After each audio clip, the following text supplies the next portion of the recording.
Western world loses a giant, and MBD is politely, maybe not so politely, asked to leave New York State. We'll discuss all this and more on this edition of The Editors. I'm Rich Lowry, and I'm joined as always by the Right Honorable Charles C.W. Cook, Phil Klein, and the notorious MBD, Michael Brendan Doherty. You are, of course, listening to a National Review podcast. Our sponsors this episode are NetChoice, Tommy John, and Ball and Branch Sheets. More about them in due course. If for some reason you're not already following us on a streaming service, by the way, you can find us everywhere from Spotify to iTunes. And if you like what you hear here, please consider giving us a glowing 5-star review on iTunes. If you don't like what you hear here, please forget I said anything. And before we get into it in earnest, let me share a message from our sponsor, NetChoice, a trade organization dedicated to free expression and free enterprise online. Tech services allow Americans, and especially our seniors, to connect to family and friends around the world and become informed about the issues they care about.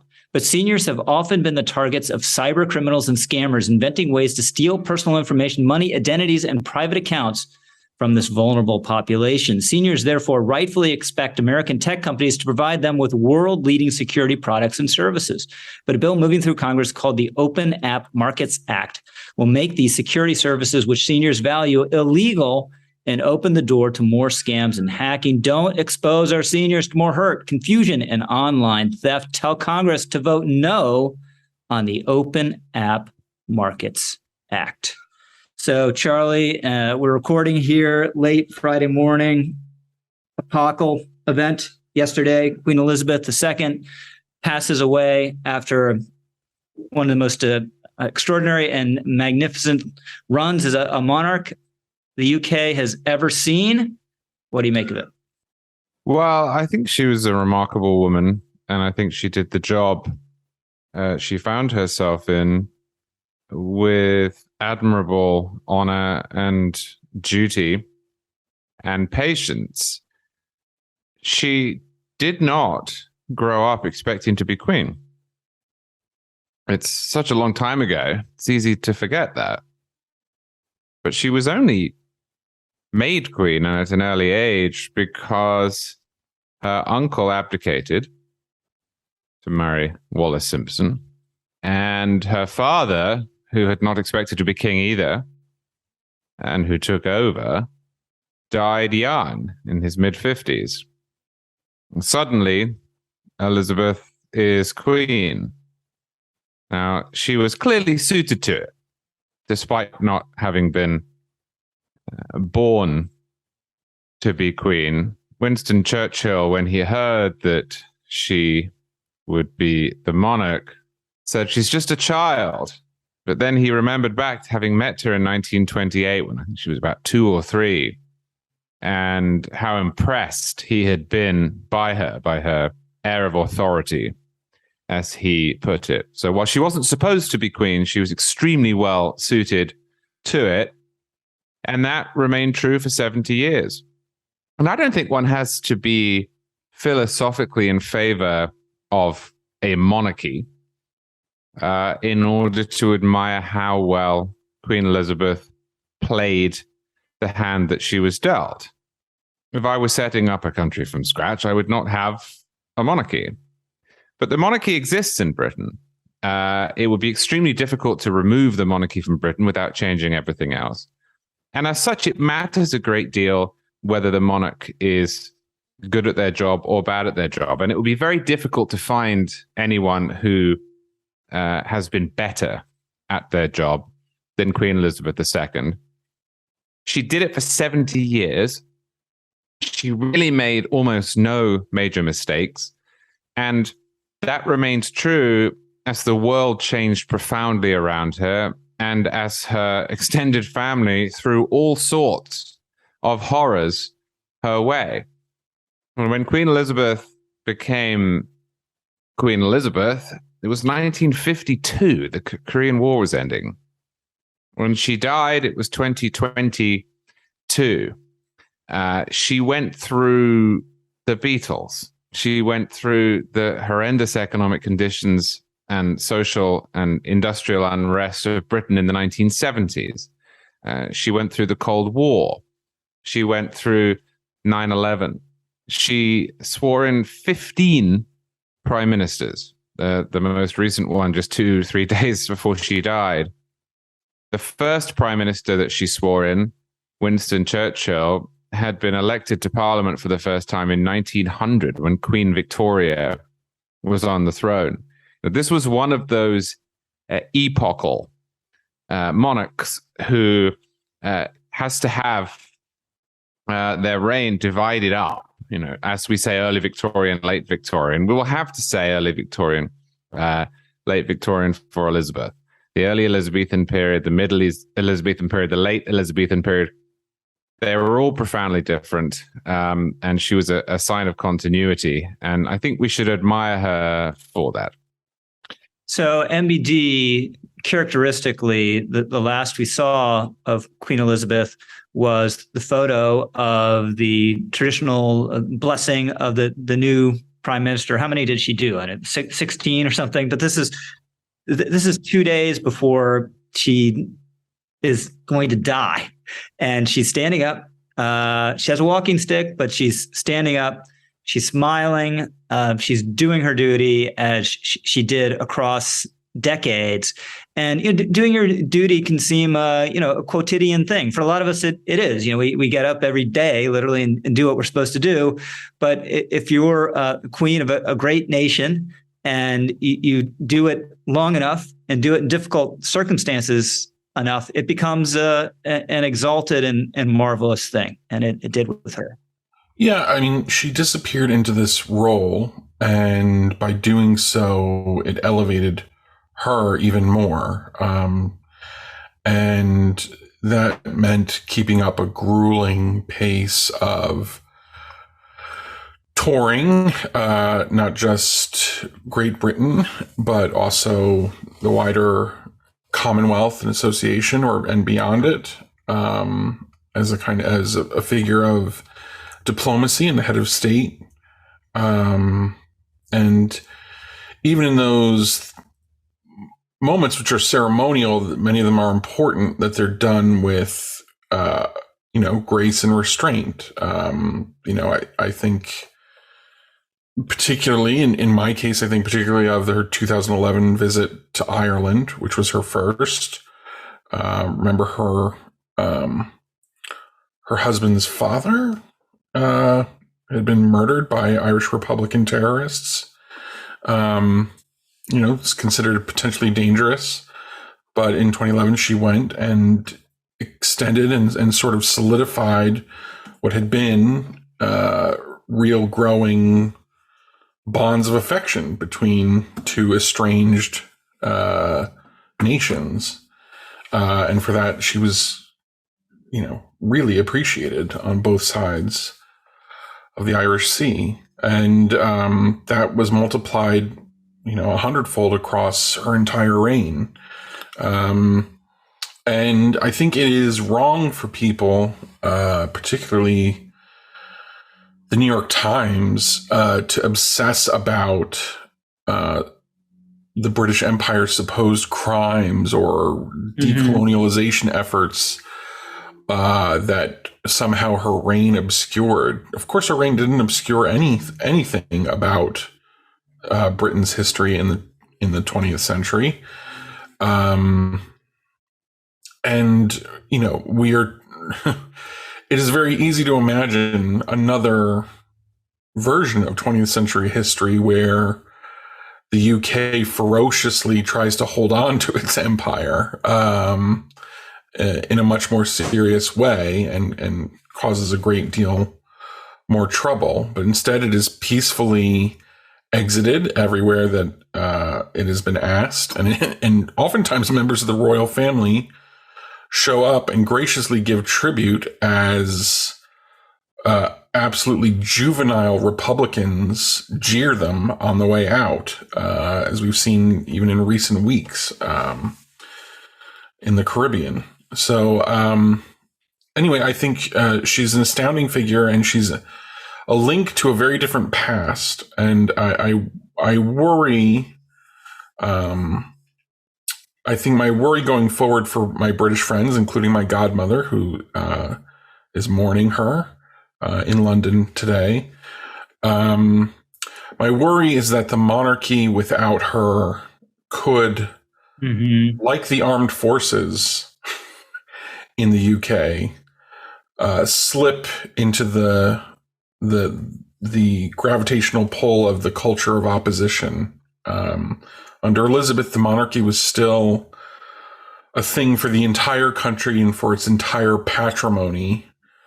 And I worry that it could be pulled in a much more politically divisive direction, and onto the other side, which we normally think monarchies are. We normally think of monarchies as of the right, but they don't have to be. Yeah, that's interesting. If you think about every institution getting taken over by the virus of progressive ideology, why not this one? Phil, you're not going to rain on the parade here with your small R Republican sentiments and say, actually, you shouldn't have queens or kings, are you? Yeah, I mean, it's kind of odd that I have to end up being harsher than the Irishman. But look, maybe I just haven't gotten over the Revolutionary War yet too soon.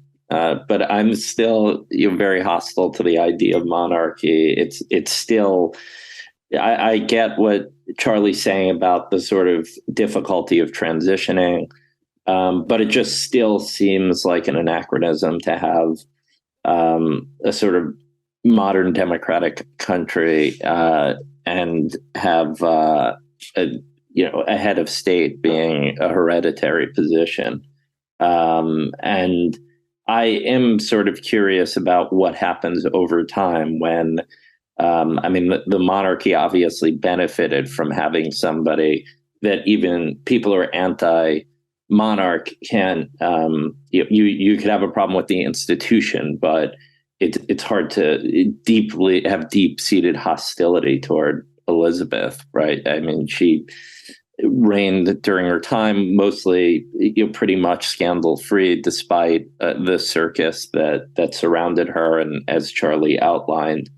So I just do wonder whether you have Charles's reign, and who knows how long it's going to be. He's going to be, I believe, he's the oldest monarch ever to take the throne. I don't know if he has his mom's and grandmother's longevity or not, but I do wonder if he's around for several decades, if he has the sort of opposite effect that his mom did, insofar as instead of her sort of helping to entrench the position of the monarchy, actually bring back and people who are questioning why it sort of exists and why don't they talk about transitioning away from it. I mean, if you have someone that's just a perpetual embarrassment to the country on the world stage, as Charles figures to be, what does that do to the monarchy? So, Charlie, what do you think of this posthumous push to cancel the Queen? Certainly hasn't been majority sentiment, but it's been out there. I'm looking at NBC News story right now, quotes a professor at Carnegie Mellon, who is the daughter of her mom was born in Trinidad, her father in Nigeria. And she said, if anyone expects me to express anything but disdain for the monarch who supervised a government that sponsored the genocide that massacred and displaced half my family, and the consequences of which are alive today and still trying to overcome, sorry, I garbled that, you can keep wishing, or maybe the quote was originally garbled, you can keep wishing upon a star. Well, I think it's silly for a few reasons. The first is that Queen Elizabeth did not control or direct the British government. By the time that she came in, all of the last vestiges of royal authority had been stripped away. So if one is looking to criticize the British government, one must look to Parliament. Second, if Queen Elizabeth's reign coincided with anything, it was the peaceful dissolution of the British Empire. And as far as I know, she never said anything against that. And third, Queen Elizabeth was the first monarch to travel around the world and treat the members of the empire and then the Commonwealth as equals.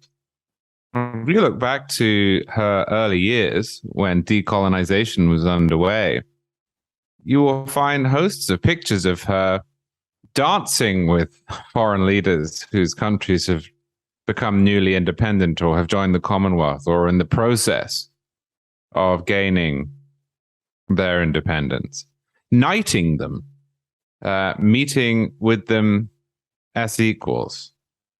So I think this is really an anachronistic conception of the British monarch's relationship with the rest of the world.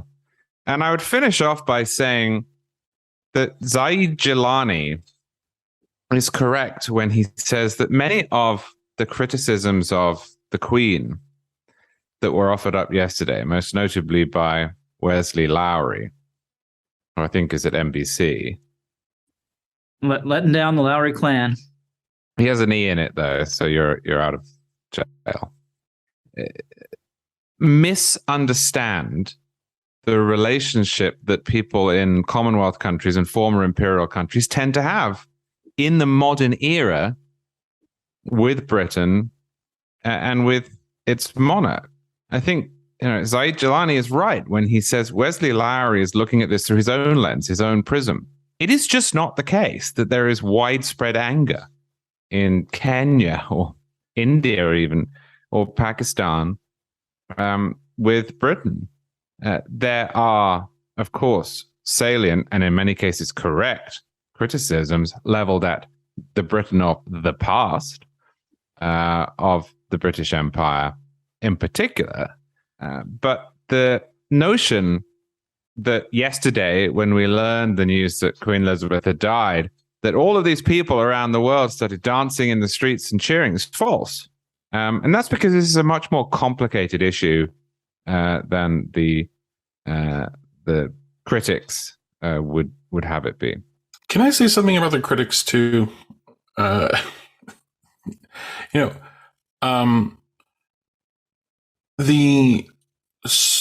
liberation movements and anti-colonial movements, many of them socialist movements, claim to be anti-imperial or, anti-British. Almost all of their leaders imbibed their socialism and liberationist ideas at British universities. I mean, the idea that they are defending some totally indigenous culture and conception rather than siding with, in a sense, Britain's own homegrown culture of opposition. I mean, it's risible. It speaks to the absolute power and supremacy of the British Empire at the beginning of the 20th century that this is true. But even its opposition came from within, more than anything else, and was informed by ideas within its own culture. It was not entirely thrown from without. And so anyway, I find it quite silly. It's a key aspect of Western civilization is the ability to have self-criticism, but it's kind of run off the rails in recent decades. Charlie Cook, a question to you first. The British monarchy will endure as a beloved and crucial institution in British life, yes or no? Yes, I think it will. It's extremely popular in Britain, as it is in Canada. And although I have been critical of Charles, and Charles has many flaws, do not think that Charles will blow it. I think he will do a fine job as a long-lived caretaker of sorts, hand it over to William, and the institution will continue to prosper. Phil Klein. Yeah, I mean, it depends on what time frame. If we're talking about the next 5 years, it's one thing. I would say 20 next 20 years. I would say no. I'd say it would decline. It's on the decline. MBD. I have a more esoteric view here. I think the Union is in danger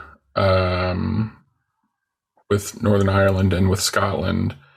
But I think paradoxically that will strengthen the monarchy in England for a long time to come. I agree with Charlie and MBD. With that, let's hear from our second sponsor this episode, Tommy John. Fall is chaos in your pants. You're overheating 1 second and freezing the next. To be ready for anything, you need underwear that can handle everything. It's time for Tommy John underwear. And Tommy John underwear, you're that much more comfortable so you can do everything better. Name a problem with other underwear, and Tommy John solved it. Tommy John's breathable, lightweight fabric has 4 times the stretch of competing brands. They come with a no wedgie guarantee. That's very important, people. Thanks to a non-rolling waistband and legs that never ride up. Plus, they feature a horizontal quick draw fly. Hammock pouch support stops the awkward swing and slap, giving everyone something to be grateful for. With over 17 million pairs sold, people love Tommy John underwear. That's why Tommy John doesn't just have customers, they have fanatics. Plus, everything's backed with Tommy John's best pair you'll ever wear, or it's free guarantee. Go to TommyJohn.com/editors right now for 20% off your first order. 20% off at TommyJohn.com/editors. Again, that's TommyJohn.com/editors. Please check it out and see the site for details. So, MBD, we've had this theme the last couple weeks of Democrats saying, you know what, Republicans, you're not really welcome here anymore. You know, you can just get on out of this state. You know, get over the state line. You've had Charlie Crist. That's what Kathy Hochul said in New York. I think Andrew Cuomo said something similar. And you had Charlie Crist in a very weird tactic for someone running for a major statewide office, namely governor in an increasingly red-tinged state, to say he doesn't want Ron DeSantis supporters to vote for him. What are we supposed to make of this? And are you going to heed Kathy Hochul's call to head on? I mean, Hochul literally said, "Move to Florida where you belong." It's a tempting call. To others, but it is an insane thing to say for a lot of reasons. It's an insane thing to say because, one, Florida is not just Republican, right? I mean, there are millions of Democrats in Florida too. So writing them off is equally silly. But conservatives have contributed to New York State. I mean, Democrats win in New York State. They win going away often. You know, I think they typically win 60% of the vote, and Republicans win between 35 and 39 or 40% of the vote in a lot of contests statewide. But that's nearly 40%. I mean, nearly 40% of New Yorkers voted for Donald Trump, and she says Donald Trump doesn't have New York values. It's like, well, of course he does, actually. I mean, yeah, to a fault. Like, to a fault, perhaps, but like, I mean, he's part of the state. He's contributed to this state in a serious way and to its history. And I think it's actually a very dangerous and totalizing impulse that's in Democratic politics, small d and now apparently big D Democratic politics. This idea that like a kind of political unanimity is necessary for a shared settlement. And I think this is really stupid and dangerous thing to say and to do. And it's really annoying that 2 New York governors have done this in a row. You know, and they're not even trying to like disguise it as you know, oh, there's like an extreme fringe republicanism of MAGA Republicans, right? They're just saying flat out, if you vote for these people, or if you are pro-life, if you are one of these religious liberty people, I think, you know, Cuomo said, then get out. And yeah, so Phil, I don't want to be naive about this. We often talk on the podcast about how, America has had incredibly contentious periods, much more contentious than this one, even though I want to emphasize how divisive it is. But this does feel like maybe I'm being dewy-eyed, but something a little new. It's a little hard to imagine, Mario Cuomo saying such a thing. And it's a symptom in part, obviously, and this isn't a new phenomenon, just the righteousness of progressives who believe that they're totally on the side of the angels and anyone who dissents is basically evil.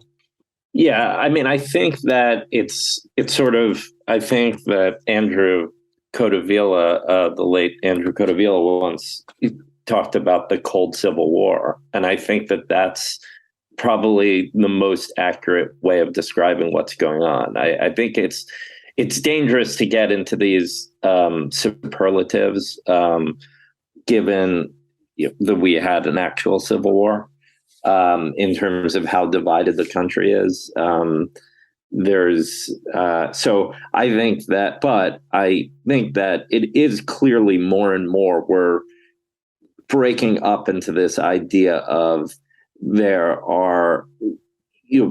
that there should be this sorting between people, that you shouldn't live around people who disagree with you, that you shouldn't associate, that people who disagree with you should move to another state, move out of the country.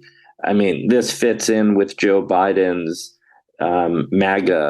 anti-MAGA speech, where first he says, I'm not talking about all Republicans. Then he said, MAGA Republicans are pro-life. Then he starts tweeting out about, we don't like, MAGA Republican proposals. They're a threat to the country. And suddenly it's a wider and wider position. I mean, Hillary Clinton with the deplorables. More and more our politics are that you don't just disagree with somebody, but they're just a horrible person. They're horrible people. They want to destroy you, destroy the country, everything that's good in the world. And I think it's a really disturbing trend where you have politicians who typically, even if some of it was just lip service, and even if they were viciously political in practice, there was at least this idea, I'm going to be the president of all Americans. I represent all New Yorkers, not just the ones who voted for me. But the increasing comfort level of this sort of, if you don't like it here, get the hell out and move to, some other state, which is closer to you ideologically, is problematic. And I think that the more there is this social sorting, the more likely we are to be more divided, because you're less likely to have a neighbor that disagrees with you politically, and less likely to know of how to interact with people who disagree with you. And if your interactions with an exposure to the other side is coming through media or social media, it's just going to further entrench the animosity among people. I think we have to be careful. Again, we have a long way to go before we get to drawing up, taking up arms against each other. But I think that it is a disturbing trend. So, Charlie, is that the prism through which you view Christ's comments? Now, he's not saying DeSantis supporters should leave the state. He might like that at this point, but how do you evaluate what Chris said? Oh, I think they're different. I think what Kathy Hochul said and Andrew Cuomo said before her, clearly there's something in the water in New York, is a flat-out rejection of pluralism. I think Charlie Crist's comments, while electorally stupid, are something else.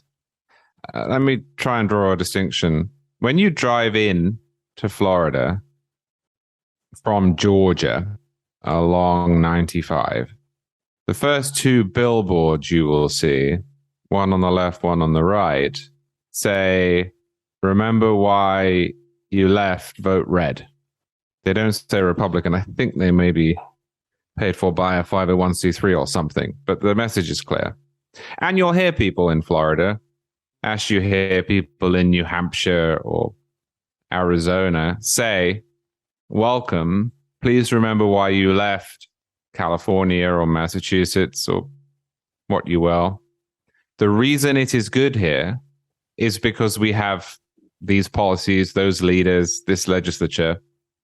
I would like you to vote to keep that. Now, that can realm a little bit into discomfort for me, but I don't think there is per se anything wrong with that. I think that's part of the democratic process. That's what we're trying to do, isn't it? We're trying to convince people to vote the way we vote, to think the way we think, to set up our institutions in the way we want them. There is a profound difference between saying, please remember why you left California, vote the way I do, which made the state the way it is, which you prefer, and saying, and if you don't get out, leave, sod off. One is hard-edged persuasion, and the other is exclusive. Now, I think Charlie Crist's comments, again, while stupid, are merely persuasive. I think he's saying, look, if you think these things, I'm not your guy. Mm-hmm. I don't want your votes if you hold this opinion or that opinion. If you have X conception of how Florida should be, vote for the other person. I think that's within the bounds of acceptability, albeit it's a ridiculous approach to take in a swing state. And if taken literally, it would, of course, mean that Charlie Crist has already concluded that he's going to lose. He said, I don't want DeSantis voters. Well, DeSantis voters were the winning side last time. Since then, if polls are to be believed and if registration numbers are to be believed, there are more of them than there were before. So if he doesn't want DeSantis voters, he can't win. But I think there is a difference. And I think what Hochul said and what Andrew Cuomo said before her is really extraordinarily destructive and should be treated as such. I think it's disqualifying. I think it is, if not a literal violation of the oath of office, I think it is a spiritual violation of the oath of office. And I really hope that the political future of the United States does not look like that.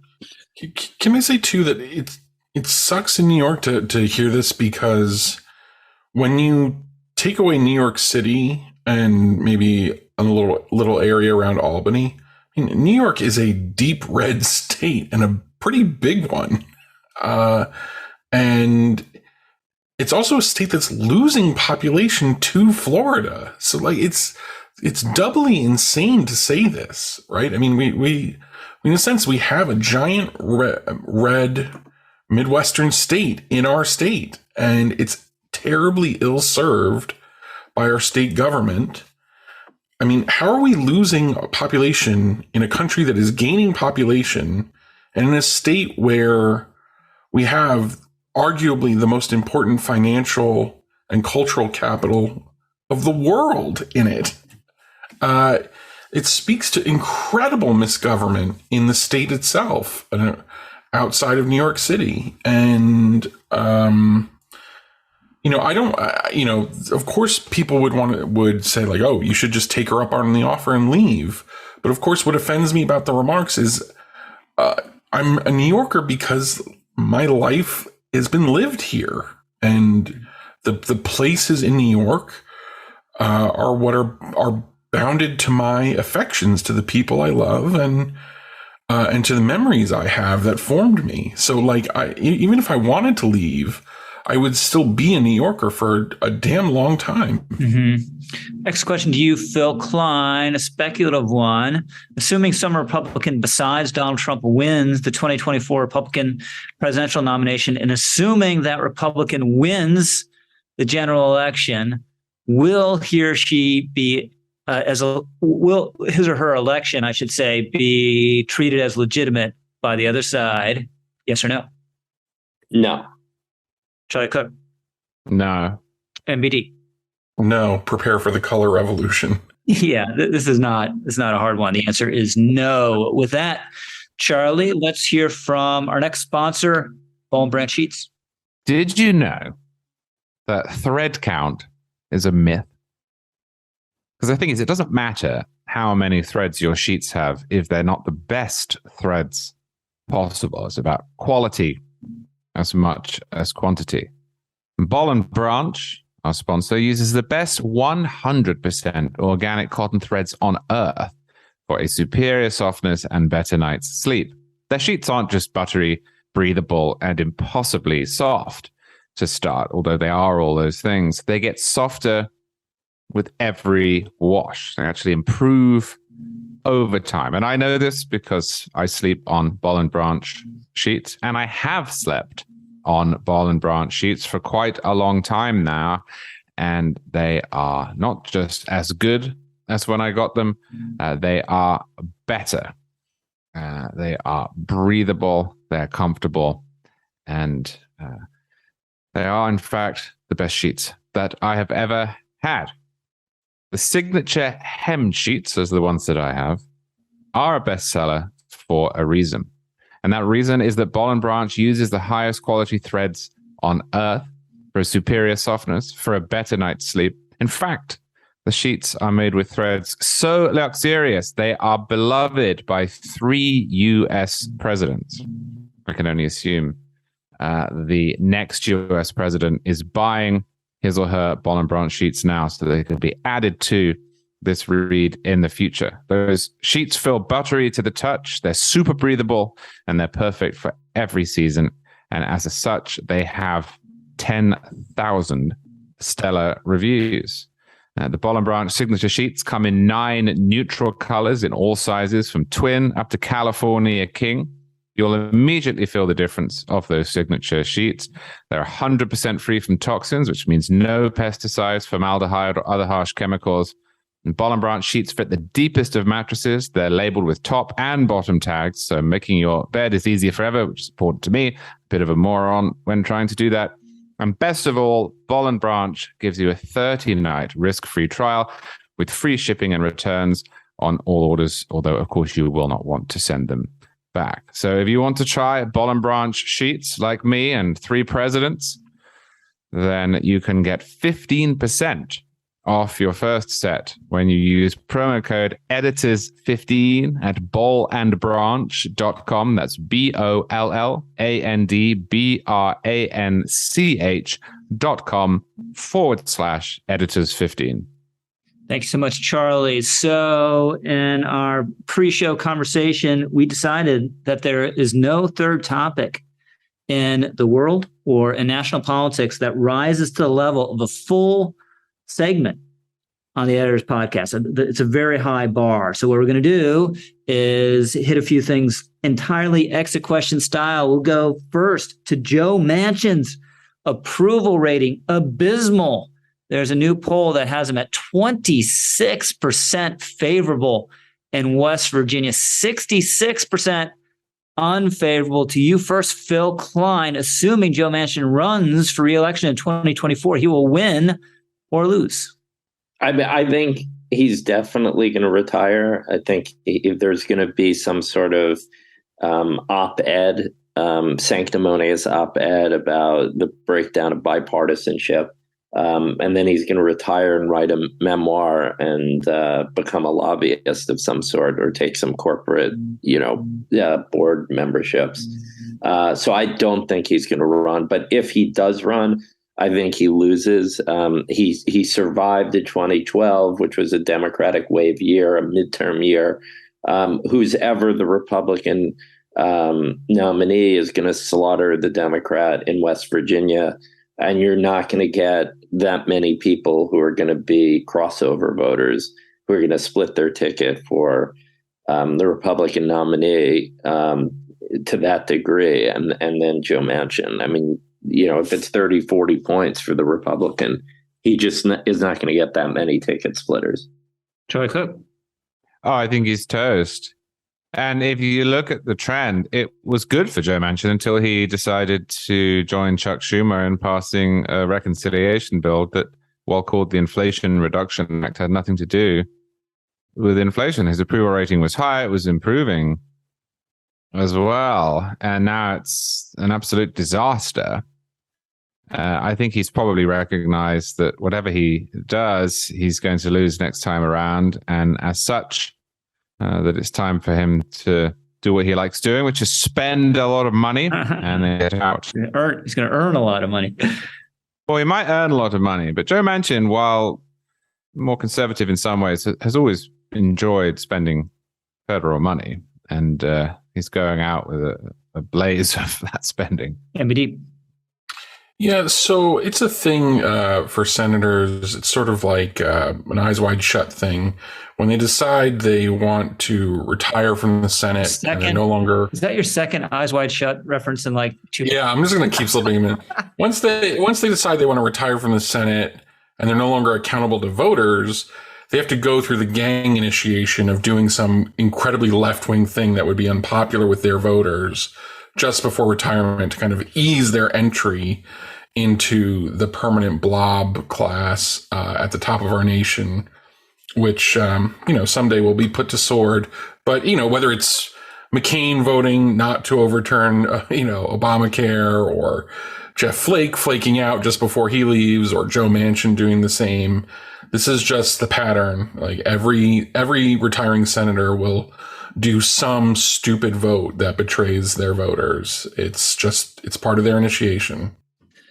I think if he ran again and he won't, if he runs again and he won't, he would lose. And just keep an eye on Alex Mooney there, congressman in West Virginia, rock solid conservative, has Trump credentials, and is an incredibly hard worker. If it was a Manchin Mooney race, Alex would take him down without doubt. But Alex may end up being the next senator from West Virginia, one way or the other. Let's hit another one, and let's try to do brief answers because the clock is ticking on us here. To MBD, you first. Big controversy. Governor Abbott has been busing illegal migrants to blue cities around the country, DC, New York, Chicago.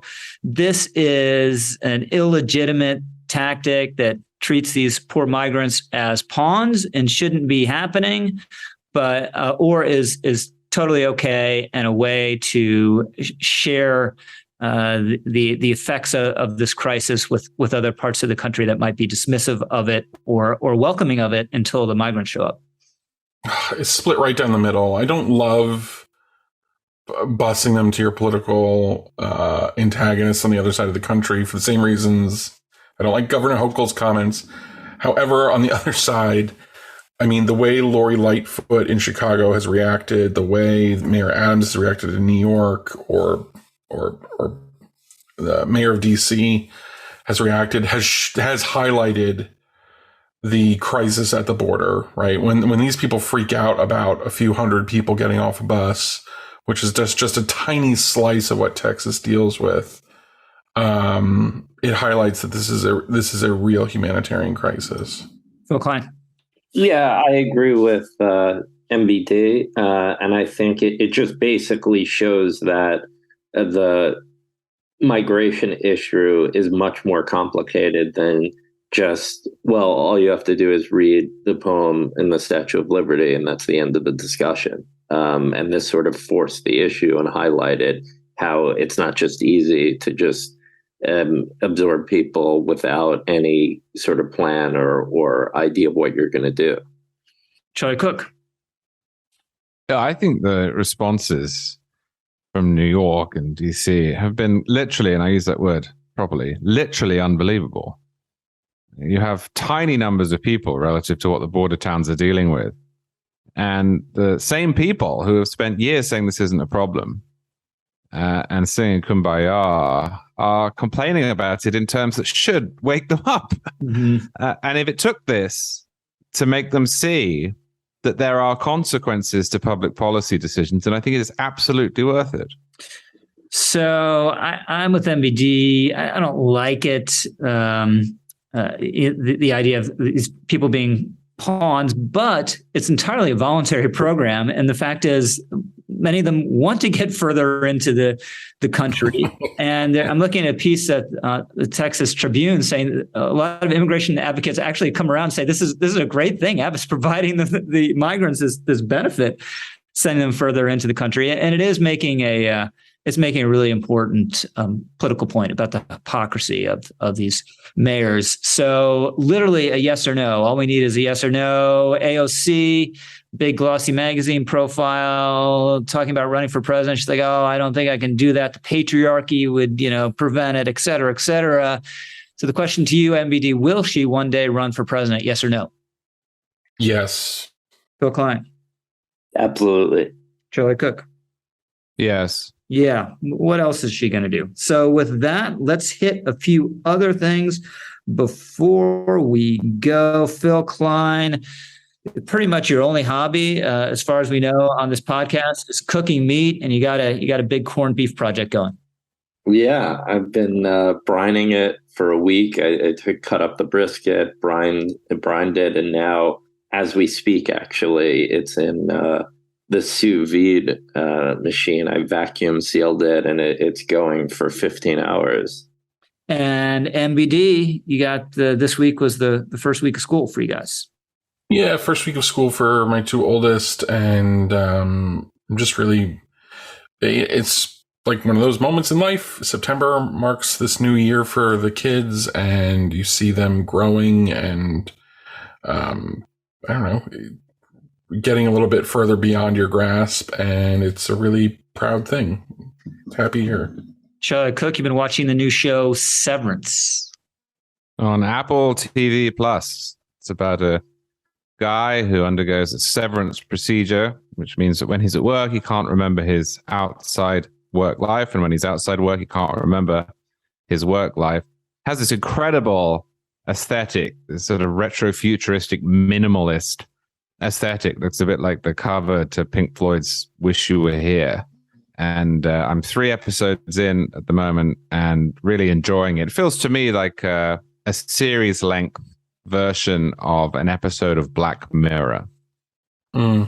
So as I mentioned before, I'm collecting cheap and marginal sports memorabilia. And since it's football season, I have purchased a Houston Oilers related item. I was a huge Houston Oilers fan. That's why I'm a Tennessee Titans fan now. And it is a signed photograph of the Mike Renfro catch that was ruled incomplete in the 1979 AFC Championship game against the Pittsburgh Steelers, but was clearly a reception. Indeed, I think should be known, our friends out in Pittsburgh, as the true immaculate reception, but was ruled after careful consideration by the officials, but without, crucially, instant replay, was ruled as an incomplete catch. The irony of this photo, the angle actually does make it look as though one of his toes might be out of bounds, but he signed it and included the note inbounds. So that will be a prized possession here in the Lowry household going forward. It's that time in the podcast now for our editor's picks. MBD, what's your pick? My pick is Charlie's Queen Elizabeth II, RIP, on our website yesterday. And still, I think, found on the homepage today. This is one of her subjects. I think it was a beautiful and appropriate remembrance. Phil Klein. Yeah, I think MBD's I'm a New Yorker, Governor Hochul piece, which, I think it does get at a lot of conservatives who live in blue places certainly flirted with the idea of, is it time to go or not? And I think MBD focuses well on how you could have connections to a place that sort of go beyond politics. Troy? Well, that was mine too. And instead of picking another one, I'm going to second it. Oh, thank you. I thought it was a nice mixture of argument and indignation, and justified indignation. As I say, I think that there is a profound difference between saying, I would like you to vote this way, or you should vote this way, or don't come here and vote a different way, and saying, get out. And this is not something Michael should have been told by his governor.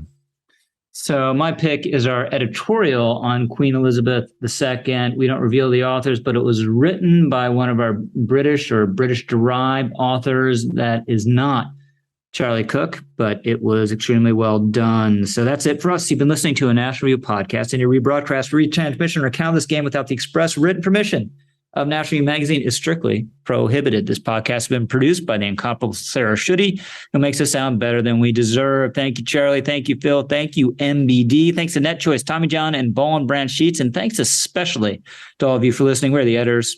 We'll see you next time.